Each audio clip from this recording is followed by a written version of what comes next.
We're so back. 2025 is officially among us, and what better way to kick off the new year on the HI Picks YouTube channel than to talk about who will be holding the strap by December 31st, 2025. On your screen right now are the men that currently hold a belt in their respective weight class.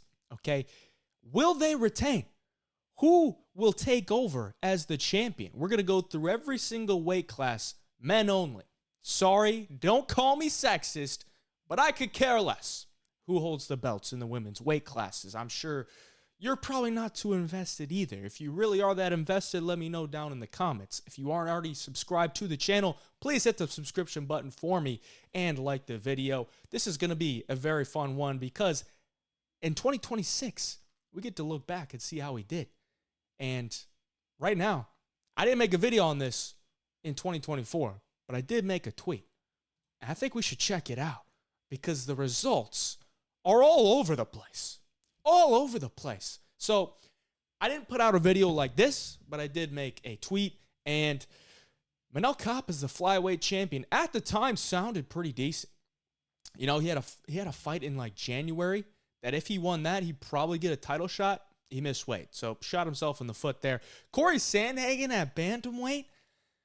You know, Corey was on a nice little streak, and, you know, if he didn't fight Umar Nurmagomedov and was a little bit more selective with who he fought, he might have gotten a chance. But either way, probably not the best one. Ilya Topuria, correct. Got that one correct. BSD. BSD. At the time, it sounded great. Okay, he was going to fight Dustin Poirier, and he was a favorite to beat Dustin Poirier. And apparently, the contract was already signed that if he beat Dustin Poirier, he was going to fight Islam Makhachev for the title. Now, would he have beat Islam Makhachev? Probably not. But that was a hot take. Did not pan out. Now it looks worse because he's on a 2-fight losing streak. Shavkat Rakhmonov at welterweight. He was going to have the chance to fight Belal in December. Belal got injured, and he was a big favorite in that one, so that made some sense. Now, I might have changed my opinion on that one. We'll talk about that later. Middleweight, Dricus du Plessis, correct.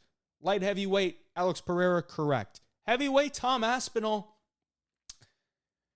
Technically, it's kind of correct. He's the interim champion, and if he got the opportunity to fight John Jones, might have gotten it done. So I'm going to count that one as kind of a push because he didn't get the opportunity. He retained his interim championship belt. Okay. But overall, 2024 was a very weird year.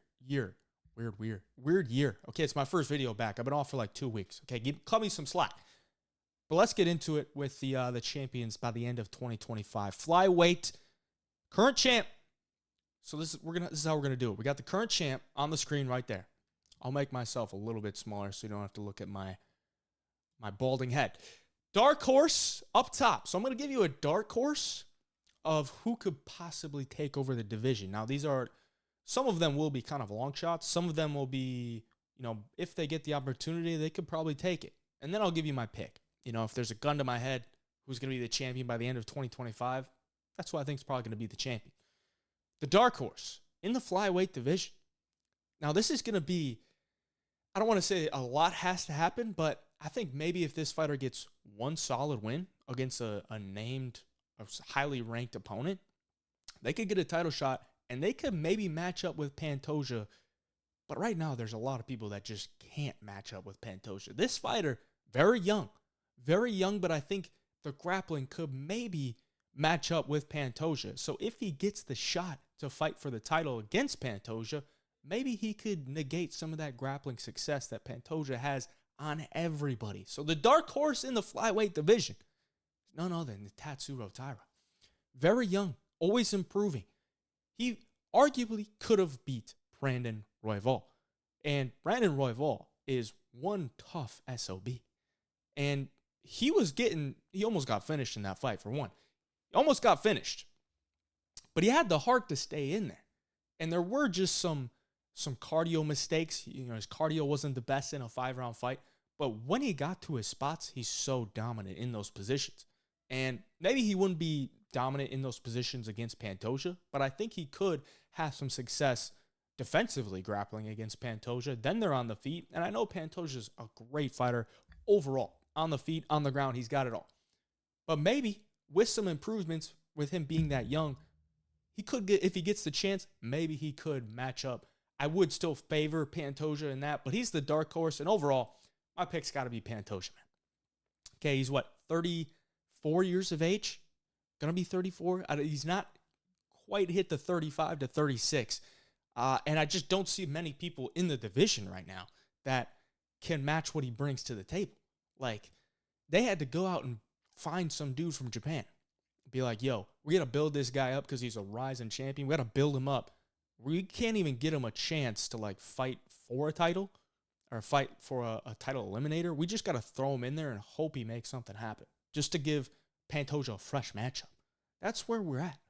You know, he had a close fight with Steve Verseg, but Steve Verseg is very well-rounded. And at the end of the day, Pantoja still did enough. Still did enough. Whether you want to accept it or not, I still think he won that fight. And I think it's going to take someone that has great defensive grappling and the ability to stick and move. Like, from the outside, like, Pantoja's just a mauler, and he's going to keep coming forward, keep shooting takedowns. You got to be able to match his pace, and really came down to the fight IQ of Steve Verseg. Very young in his career. He could have took that in the 5th round, but the fight IQ just wasn't there. So with a lot of these guys, they either can't match up with him stylistically or they're just not there yet in their career. So I think by the end of 2025, Pantoja probably holds on to the belt as well. He'll be my pick. And let's move on to the bantamweights. Current champ Merab Dvalishvili scheduled to fight Umar Nurmagomedov in just a few weeks here. So he's getting to it right into 2025. And, you know, considering he's fighting in January, you know, if he wins this, which he's not favored to do so, if he wins this, he's probably going to have to fight at least once, maybe twice more this year because they're going to want to keep him active. He's not exactly the UFC's golden child by any means. They're not going to look to match him up favorably, and it looks like they have not matched him up favorably against Umar Nurmagomedov. Now, my dark horse in this division may not be a hot take. It's not a hot take because this fighter's already been a champion. But considering the run that he was on and considering the level of the Bantamweight division, for him to be on the run that he was and then make it back to a title and win would be nuts. So that's why he's the dark horse here. It is none other than Petr Yan. Okay, we know the skill level that this guy had, but he was 1-4. The losing streak this guy was on, like, nobody comes back from it. Now he's won 2 fights in a row, and he looked amazing against Figueiredo. And we know Figueiredo, ex-flyweight champion, looked great in the Bantamweight division, but then there was just levels to it.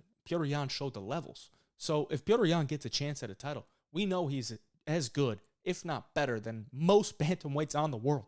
So if he gets the opportunity, he's the dark horse. He's the dark horse in the Bantamweight division. Now, skill level, it might not scream dark horse, but it makes sense. It makes sense because just considering the career path he was on. Like, you know, they weren't like blowout losses, but he was still losing. And for him to come back and win the title, that's a dark horse. Okay, but essentially my pick is going to be Umar Nurmagomedov. Okay, it's going to be Umar because I love Merab.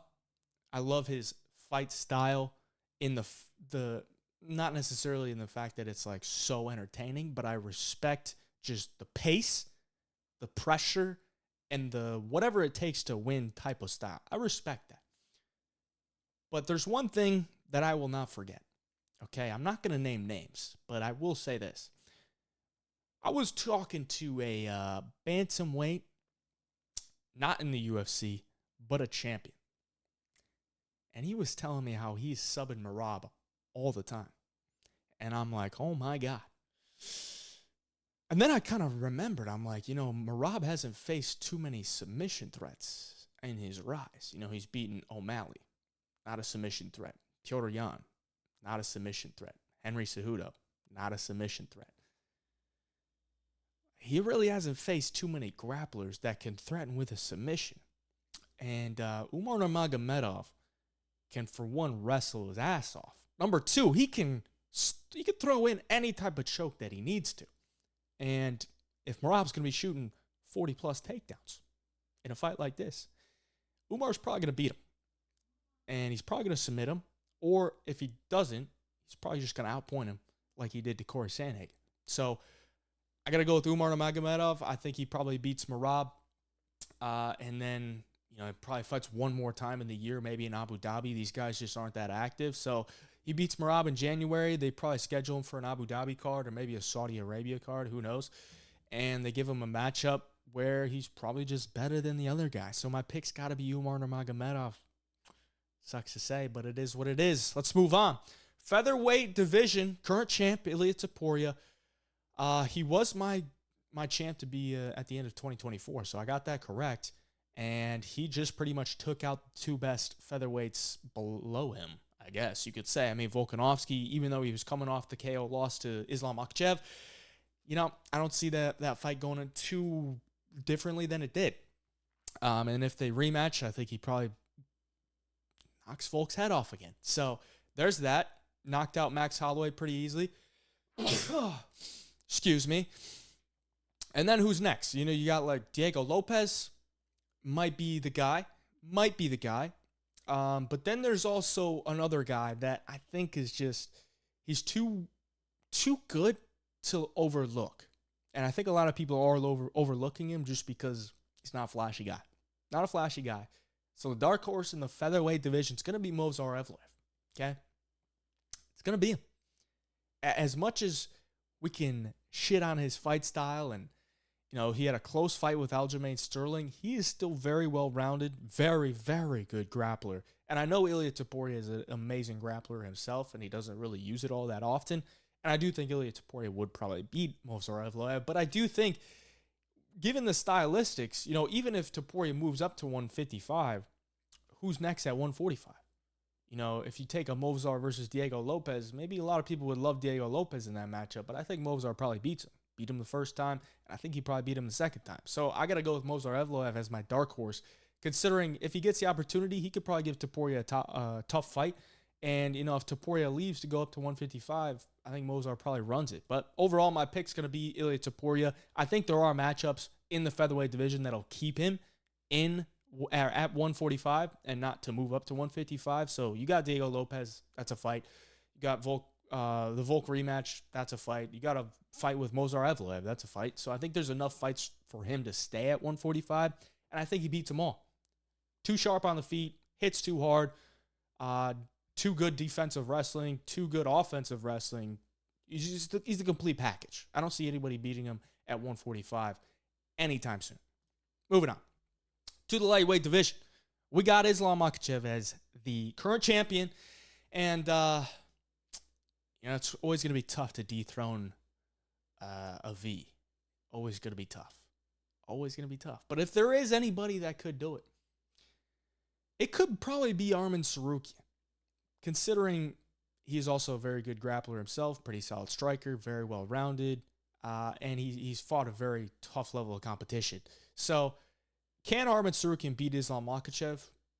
He could. But it would take a lot. And you also have to factor in, if Arman Tsarukyan beats Islam Makhachev, they're probably going to do a rematch. So he's probably going to have to beat him twice. And that is going to be very, very tough.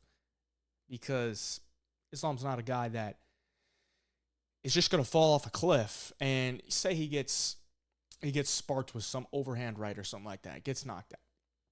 What's going to happen in the next fight? Islam's probably not going to strike too much. They're going to be grappling it out. And maybe Arman can match the grappling. And I think he does have a good chance to match the grappling. But I think Islam will probably just be able to win 1 out of 2 fights. Or at least win the first one and then they move on. And if they move on, then it's a question of what do you do next?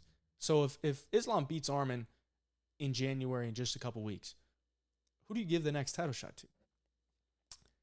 Well, there's a guy that they have booked to have the rematch. And he's coming off a nice little win. An impressive win. A dominant win.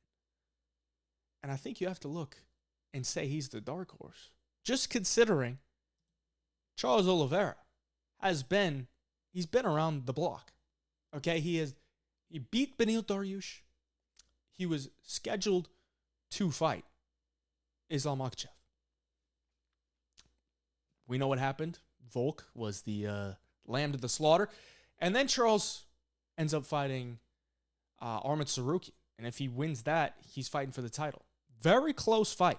It was a very close fight. 3-round fight. I think that should have been 5 rounds fight. And then he ends up fighting Michael Chandler, and he just mops the floor with Michael Chandler. So if Islam Makhachev does beat Arman Tsarukyan, I think there is a chance they make the Oliveira-Makhachev rematch. Because who else are you going to give it to? Like, you're not going to give it to Poirier. You're not going to give it to Gaethje. You're not going to just rematch Arman Tsarukyan and Islam Makhachev again. It's probably Charles Oliveira. Maybe this isn't like the hardest or the furthest dark horse. Trust me, I'll give you some more dark horses throughout this video. But I think the dark horse is Charles Oliveira because if you look at it, I think Charles could maybe match up a second time and have a chance. But like, other than Arman Tsarukyan, who's going to beat Islam Makhachev? Not many. Not many. You know, maybe Charles has the best chance. If he gets the opportunity, he could pull it off. But overall, I think Islam's probably just going to retain the title. Like I said, if Arman Tsarukyan beats him in January in a few weeks, he's going to have to fight him again. And it's tough to beat a guy twice, especially a guy like Islam Makhachev. So I think by the end of 2025, Islam retains 155 unless he moves up. But I don't really see that happening considering Belal Muhammad's still at 170. And I just don't know how that landscape's going to work out. But we'll see. I think Islam at 155 just retains. He's not going to lose it. I don't think he's going to vacate it by the end of 2025 by any means. So Islam Makhachev's my pick for the lightweight title holder by the end of 2025. And let's move on to the welterweight division. This is probably my favorite division as far as this conversation goes because I think it's pretty wide open. I really do. You know, I was a guy that backed Belal against Leon Edwards. It made sense to me. It may not have made sense to a lot of guys. And then Belal versus Shavkat gets booked. And I think Belal had a great chance to beat Shavkat in that fight, but Belal gets injured. So Belal currently still holds the title. Shavkat beats Ian Gary in a fight that was very close that he easily could have lost. So Shavkat doesn't really look like some insane undefeated prospect that just runs through everybody now, especially after that Ian Gary fight. So there's maybe some question marks as to what his capabilities are. Let's just say that. So once they make the Shavkat versus Belal fight, I don't know when that's going to be, but from what I'm hearing, Belal Muhammad wants to get back in there very soon. And considering he was off the injury, it was kind of up to him. But now Shavkat is also having an injury that he's going to have to come back from. So it's not really up to him. So I don't know when this fight's going to be made. If I had to project it, it'd probably be like April, May, somewhere around there. You know, in 4 to 5 months, I would say. So they probably fight in April or May. And I think Belal could probably win that fight. So I think Belal defends against Shavkat. And then you have to think, who's next? Well, I think it's pretty wide open. And it's going to come down to who's active in the welterweight division because there's a lot of great contenders. And I'm going to give you 3 dark horses here, and I've actually bet on all 3 of these guys to hold the title by the end of 2025. Not because I think they're locked, but I think the odds are good enough to take a little stab at. Number 1, Jack Della Maddalena. I got Jack Della Maddalena at plus 2250. Now, Jack Della's in the top 5 right now. Let's say he fights one time in the beginning of, or the first half of 2025. If he has a fight where it's against a solid opponent and he just goes out there and runs through them, title shot's probably next. And could he beat Belal Muhammad? I think he probably could. Probably could on the fact that he's younger, career trajectory is steaming hot. I know he's been out with injuries, and that's kind of a big thing you have to weigh in is like, is he going to be active enough? But if he is active enough, and like I said, if he gets a fight within the first 6 months of 2025 and he runs through his opponent, title shot could be next. So at plus 2250, I like it. Dark horse number 2 in the welterweight division, Sean Brady. Sean Brady at plus 2,000 looks good to me. Looks pretty damn good to me. Because let's say he's probably one fight away from a title shot. All these guys that I'm saying, they're probably one, if not one or two fights away from a title shot. It just kind of depends on timing and the opponent that they get. But Sean Brady at plus 2,000 looks good to me. Pretty much ran through Gilbert Burns, and I didn't think he was going to run through Gilbert Burns like that. But he looked pretty solid. He looked great. Cardio was off the charts. His striking looked solid. His wrestling looked good. And he was just a dog on a bone. And he's a guy that's his only loss is to Belal Muhammad. So there is a storyline there. You know, if Belal Muhammad does beat Shavkat and Sean Brady goes out and beats a Leon Edwards or a Kamaru Usman, he's probably next for the title. And there's the storyline there of Sean Brady, his only loss is to Belal Muhammad, and he could get his revenge here to fight for the title, get the title shot, and win it. At plus 2,000, Sean Brady is a solid dark horse there. I'll say that.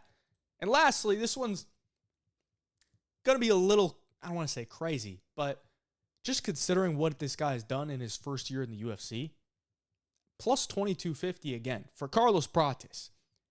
And the main reason that I actually thought about this one is because Carlos Prates put something on his Instagram story about fighting Leon Edwards or whatever. So I'm like, okay, this dude just ran through Neil Magny, looked pretty good doing it, like unstoppable doing it.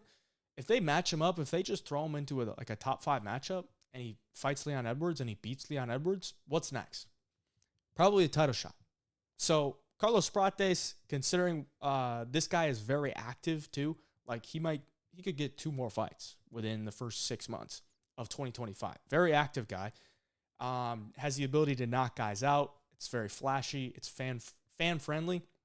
So if he gets it done that way in his first couple fights in 2025, title shot could be next as long as he keeps his hot streak going. Plus 2,250. Those are 3 dark horses in the welterweight division that I personally bet on, just considering the odds.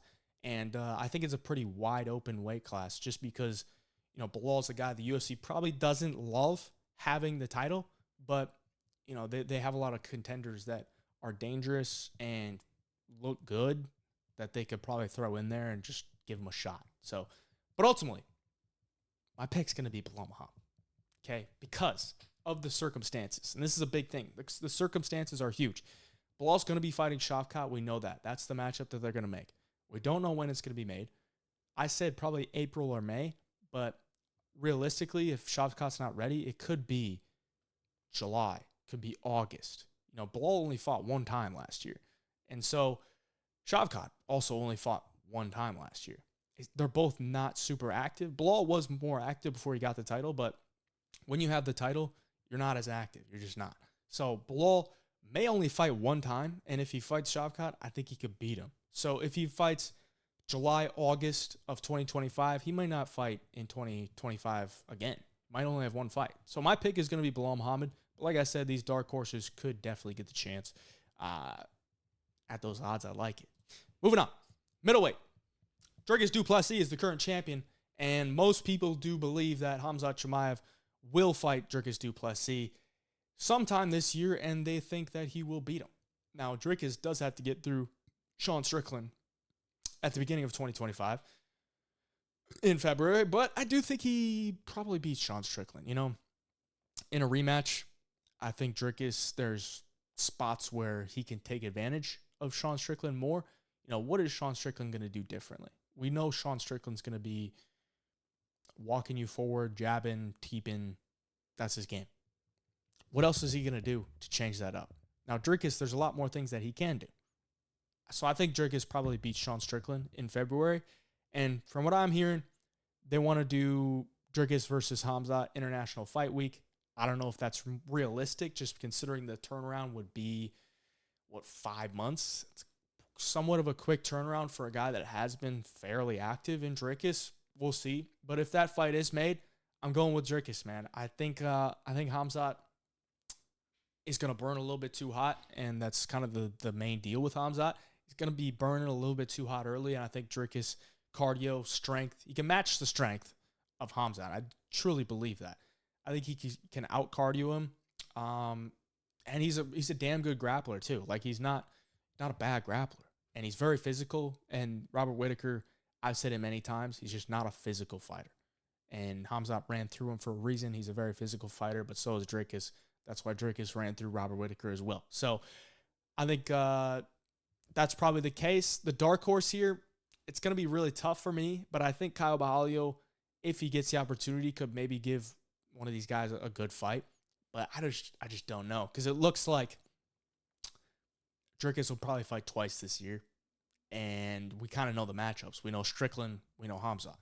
So it's tough to really pick a dark horse in the middleweight division because we know the fights that are laid out for the championship, and to get a third one in there is going to be a bit tough. But for a dark horse, I got to throw Kyle Bahalio in there. I mean, he's a pretty active guy, very well-rounded. He's in the top 6 of the middleweight rankings right now.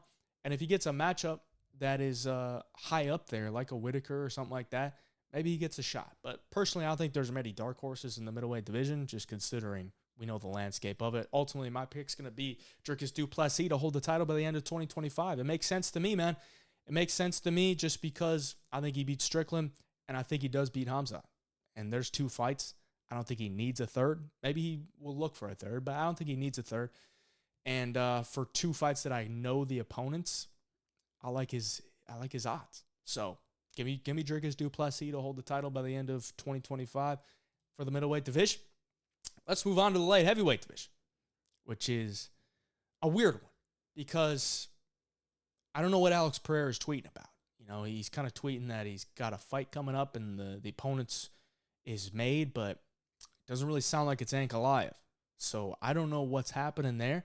But we know that Ankalaev is probably next for the title shot, but who knows what the UFC really wants to make happen because Ankalaev has not looked exciting at all. So his last fight against Rakic, he looked boring, and he didn't really look dominant at all. Like, he won, but it was a 29-28 where, you know, it was just like, okay, this guy's supposed to be the UFC champion of the world. I don't know, man. Like, I think Ankalaev's striking is pretty weak. Like, it's definitely not on the level of Pereira. Can he mix in the wrestling? Probably, but that's not really part of his game. And considering what we saw against him versus Jan, it's like, not really that impressive. So where does Alex Pereira go? Like, who does he fight? They had to match him up with Khalil Roundtree. So if that tells me that if they match him up with Khalil Roundtree, who I believe was ranked number 8, don't match him up with anybody.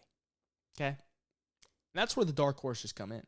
Because there could be a lot of dark horses in the light heavyweight division, just for the mere fact that they get the opportunity. Pereira's a guy that fights pretty often for being a champion, 3 times last year. It's a lot. So the dark horse for me in the light heavyweight division, it's Carlos Ulberg. It's got to be. What does the UFC want? They want their stars in exciting fights. And what are you going to get with Carlos Ulberg? No takedowns. You're going to get a kickboxing match. So it's going to be a kickboxing match in the octagon. Carlos Ulberg's probably the guy the UFC would be like, yo, this is a solid matchup where we get an exciting fight, kind of like the Khalil Roundtree fight. There's no thought of a takedown, just 2 big guys slugging it out in a kickboxing match. They like that. So Carlos Ulberg fits the profile of that, and he has been on an absolute tear. I thought his ability to fight Volkan Oezdemir off his back foot was beautiful. Like, he's just very effective off his back foot. So could he match up with Pereira stylistically? You know, Pereira is going to be better kickboxer than almost everybody on the planet. So I think Pereira probably wins, but I do think it's a matchup that the UFC could make just because the stylistics would make for a good fight. And Carlos Ulberg's friends with Izzy. There's kind of a storyline there of Ulberg being friends with Izzy. He's going to avenge Pereira. Makes sense, you know, dumb stuff, but it makes sense. Dark horse for the light heavyweight division is Carlos Ulberg for me, but ultimately my pick's going to be Alex Pereira. I think Pereira would beat Ankalaev. I think Pereira would beat Ulberg. I think Pereira would beat Yuri in a trilogy. I think he'd beat Rakic. He'd beat most of these guys. I just don't really see anybody beating Alex Pereira.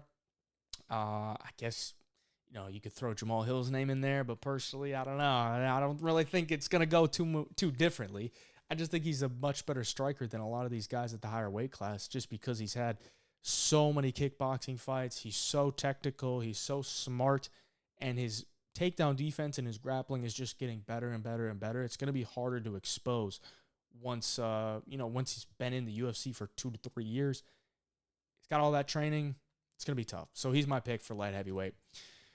Heavyweight division. There's 2 men on the screen for a reason, okay? Tommy Aspinall has got the interim championship. John Jones got the undisputed. If John Jones gave Tom Aspinall the chance to fight for the undisputed in 2024, he'd probably have it. Now, this is a weird weight class because for me, there's really 2 guys at the top. 2 guys at the top are on the screen. And if John Jones is willing to allow Tom Aspinall the opportunity to fight for the undisputed title, then it gets interesting because Tommy Aspinall, as much as I have been glazing the guy, there are some realistic things you have to think about. I think the guy is very dangerous. I do think he is very well-rounded. I think he's a lot faster than John right now.